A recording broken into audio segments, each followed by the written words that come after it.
अब आप नवीन सक्सेना से समाचार सुनिए। राष्ट्रपति रामनाथ कोविंद ने कहा है कि भारत को इस बात का गर्व है कि यहाँ बौद्ध धर्म का उदय हुआ। उन्होंने कहा कि भगवान बुद्ध का ज्ञान तथा शिक्षाएं बौद्धिक उदारता और आध्यात्मिक विविधता के सम्मान की भारत की परंपरा के अनुरूप है। उन्होंने आषाढ़ पूर्णिमा पर धम्म चक्र दिवस समारोह का आज राष्ट्रपति भवन से उद्घाटन किया। समारोह का आयोजन केंद्रीय संस्कृति मंत्रालय के सहयोग से अंतर्राष्ट्रीय बौद्ध परिसंघ ने किया है। राष्ट्रपति ने कहा कि बौद्ध धर्म भारत से पड़ोसी क्षेत्रों में फला फूला। उन्होंने कहा कि आषाढ़ पूर्णिमा की परंपरा करीब 2500 वर्ष पहले शुरू हुई, जब पहली बार महात्मा बुद्ध को ज्ञान प्राप्त हुआ। राष्ट्रपति कोविंद ने कहा कि बौद्ध दर्शन में भगवान बुद्ध के प्रथम उपदेशों का विशेष महत्व है।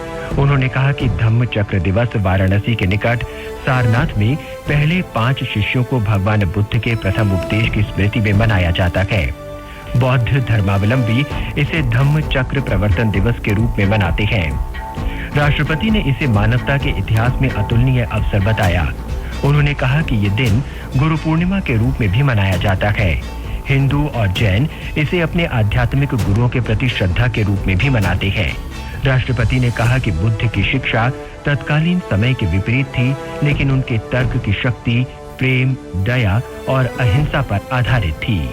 Ironically, the Buddha's teaching was against the current during those times, but the force of his argument was women around love, compassion, and non-violence.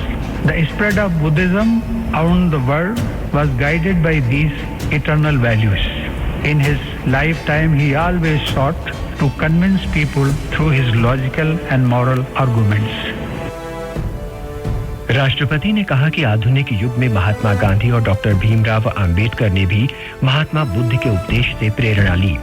इस अवसर पर प्रधानमंत्री नरेंद्र मोदी ने कहा कि विश्व इस समय असाधारण चुनौतियों से जूझ रहा है और इनके अंतिम समाधान केवल भगवान बुद्ध के आदर्शों से ही प्राप्त हो सकते हैं। Lord Buddha's teaching of Appa Deepo Bhavaha, be your own guiding light, is a wonderful management lesson. Friends, today the world faces extraordinary challenges. To these challenges, lasting solutions can come from the ideals of Lord Buddha. प्रधानमंत्री ने कहा कि बुद्ध की शिक्षाएं अतीत में प्रासंगिक थी, वर्तमान में प्रासंगिक हैं और भविष्य में भी प्रासंगिक रहेंगी। श्री मोदी ने कहा कि होनहार युवा वैश्विक समस्याओं के समाधान तलाश रहे हैं। प्रधानमंत्री ने कहा कि सरकार महात्मा बुद्ध से संबंधित ऐतिहासिक स्थलों को जोड़ने पर ध्यान दे रही है। केंद्रीय मंत्रिमंडल ने हाल ही में घोषणा की थी कि कुशीनगर हवाई अड्डे को अंतर्राष्ट्रीय हवाई अड्डा बनाया जाएगा। इससे अनेक लोग, श्रद्धालु और पर्यटक इस क्षेत्र में आएंगे। प्रधानमंत्री ने कहा कि भगवान बुद्ध के 8 उपदेश विभिन्न समाजों और राष्ट्रों के कल्याण का मार्ग प्रशस्त करते हैं। प्रधानमंत्री नरेंद्र मोदी भारतीय जनता पार्टी के सेवा ही संगठन अभियान की वीडियो कॉन्फ्रेंसिंग के जरिए समीक्षा कर रहे हैं। 7 राज्यों की भाजपा इकाइयां लॉकडाउन के दौरान लोगों को राहत उपलब्ध कराने के अपने कार्यों के बारे में प्रस्तुति दे रही हैं। बिहार के नेताओं और पार्टी कार्यकर्ता के साथ बातचीत करते हुए श्री मोदी ने कहा कि कुछ लोगों का मानना था कि गरीबी के कारण पूर्वी भारत में कोविड-19 का प्रकोप तेजी से फैलेगा, लेकिन यहाँ के निवासियों ने इसे गलत साबित कर दिया। श्री मोदी ने महामारी के दौरान बेहतर कार्य करने के लिए भाजपा की राजस्थान इकाई की सराहना भी की। सड़क परिवहन और राजमार्ग मंत्री नितिन गडकरी ने आज वीडियो कॉन्फ्रेंसिंग के जरिए मध्य प्रदेश के मुख्यमंत्री शिवराज सिंह चौहान के साथ प्रस्तावित चंबल एक्सप्रेस परियोजना की समीक्षा की। श्री गडकरी ने इस अवसर पर कहा कि इस राजमार्ग से सुगम यातायात और मालवहन के अलावा इस पिछड़े क्षेत्र के लोगों को लाभ होगा। उन्होंने कहा कि चंबल एक्सप्रेस परियोजना मध्य प्रदेश, उत्तर प्रदेश और राजस्थान से गुजरेगी। ये स्वर्णिम परियोजना दिल्ली कोलकाता गलियारे, उत्तर दक्षिण गलियारे, पूर्व पश्चिम गलियारे और दिल्ली मुंबई राजमार्ग को जोड़ेगी। ये समाचार आकाशवाणी से प्रसारित किए जा रहे हैं। सरकार ने आज कहा है कि कोविड-19 रोगियों के स्वस्थ होने की दर लगातार बढ़ रही है। केंद्रीय स्वास्थ्य मंत्रालय ने बताया कि केंद्र और राज्य सरकारों के सहयोग से स्वस्थ होने की दर बढ़कर 60.81 हो गई है। पिछले 24 घंटे के दौरान 14,000 से ज्यादा कोविड-19 रोगी स्वस्थ हुए हैं। इसके साथ ही स्वस्थ होने वाले लोगों की कुल संख्या 3,94,000 से ज्यादा हो गई है। मंत्रालय ने बताया कि 2,35,000 से ज्यादा लोगों का इलाज चल रहा है। देश में परीक्षण प्रयोगशाला की संख्या लगातार बढ़ाई जा रही है, जिससे तेजी से जांच की जा सके। देश में अभी 1,087 प्रयोगशालाएं हैं, जिनमें 780 सरकारी और 307 निजी हैं। स्वास्थ्य मंत्रालय ने कहा कि जांच, तलाश और इलाज की रणनीति के साथ महामारी से निपटने के कई कदम उठाए जा रहे हैं। कोविड-19 की जांच के लिए सभी बाधाएं समाप्त हो की जा रही हैं। पिछले 24 घंटे के दौरान 2,42,000 से ज्यादा नमूनों की जांच की गई है और इसके साथ ही ये संख्या 95 लाख से ज्यादा हो गई है। तमिलनाडु सरकार ने 7 और दिनों के लिए मदुरई और उपनगरीय इलाकों में लॉकडाउन बढ़ा दिया है। चेन्नई में आज एक वक्तव्य में मुख्यमंत्री ई पलनीसामी ने बताया कि शहर में महामारी का प्रसार रोकने के लिए ये कदम उठाया गया है। अब मदुरई में 12 जुलाई तक लॉकडाउन लागू होगा। हालांकि मुख्यमंत्री ने एक अलग वक्तव्य में स्पष्ट किया कि चेन्नई में कुछ प्रतिबंधों के साथ 5 जुलाई से लॉकडाउन का दूसरा चरण शुरू हो रहा है। इन प्रतिबंधों में होटलों में जाकर खाने पर प्रतिबंध रहेगा और दुकानों और टी स्टॉलों के काम में भी घंटे सीमित रहेंगे।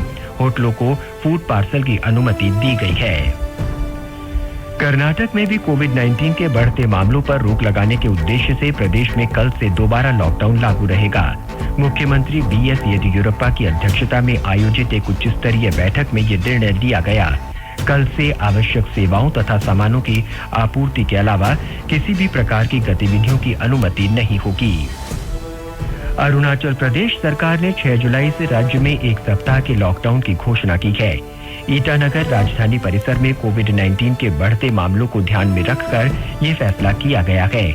आज राजधानी ईटानगर में राज्य के मुख्य सचिव नरेश कुमार ने बताया कि लॉकडाउन 6 जुलाई की सुबह 5 बजे से 12 जुलाई को शाम 5 बजे तक रहेगा। विश्व स्वास्थ्य संगठन के महानिदेशक टेड्रोस अधनोम घेब्रेयेसस ने कहा है कि कोविड-19 मरीजों के इलाज के लिए दवाओं का क्लिनिकल परीक्षण किया गया है और प्रभावी दवाओं की घोषणा जल्दी की जा सकती है। उन्होंने कहा कि 39 देशों में लगभग 5,500 मरीजों पर यह परीक्षण किया जा चुका है। अगले 2 सप्ताह में इसके अंतरिम परिणाम आने की संभावना है। इस बीच विश्व स्वास्थ्य संगठन के आपात कार्यक्रम के प्रमुख डॉक्टर माइक रयान ने कहा कि कोरोना महामारी की मौजूदा स्थिति के बाद हमें इसकी दूसरी लहर पर ध्यान केंद्रित करना चाहिए। कोविड-19 के प्रकोप पर काबू पाने के लिए वैक्सीन बनाने में भारत चुनिंदा देशों में शामिल है। कोविड वैक्सीन बनाने के लिए सरकारी एजेंसी निजी भागीदारों के साथ सहयोग कर रही है। भारत बायोटेक और ज़ायडस कैडिला को कोविड-19 के इलाज के लिए स्वदेशी वैक्सीन की क्लिनिक पूर्व परीक्षण के बाद केंद्रीय औषधि मानक नियंत्रण संगठन से मानव क्लिनिकल परीक्षण की अनुमति मिल गई है। सरकार ने कहा है कि कोविड-19 महामारी के दौरान सभी राज्यों और केंद्र शासित प्रदेशों में गैर कोविड आवश्यक सेवाओं पर भी समान रूप से ध्यान दिया जा रहा है। केंद्रीय स्वास्थ्य मंत्रालय ने बताया कि अहमदाबाद नगर निगम ने इस संबंध में एक अनूठा और नया उदाहरण प्रस्तुत किया है। निगम ने एक वाहन तैयार किया है जिससे लोगों को उनके घरों पर गैर कोविड आवश्यक सेवा उपलब्ध कराई जा रही है। शहर के ज्यादातर बड़े अस्पताल कोविड-19 के इलाज के लिए आरक्षित हो चुके हैं। इसलिए मधुमेह, उच्च रक्तचाप और हृदय संबंधी बीमारियों से पीड़ित मरीजों को सेवाएं उपलब्ध कराने के लिए कई कदम उठाए गए हैं। पूरे शहर में धन्वंतरी रथ के नाम से 120 वाहन तैनात किए गए हैं।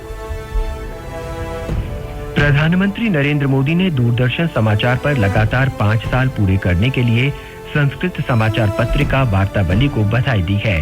संस्कृत में ट्वीट कर श्री मोदी ने कहा कि वार्तावली कार्यक्रम ने विश्व स्तर पर संस्कृत भाषा के प्रसार के लिए उल्लेखनीय योगदान किया है। प्रधानमंत्री ने कार्यक्रम में शामिल लोगों और इसके दर्शकों को भी बधाई दी है। गृह मंत्री अमित शाह ने स्वामी विवेकानंद को आज उनकी पुण्यतिथि पर श्रद्धांजलि दी। गृह मंत्री ने कहा कि स्वामी विवेकानंद महान चिंतक और असाधारण वक्ता थे।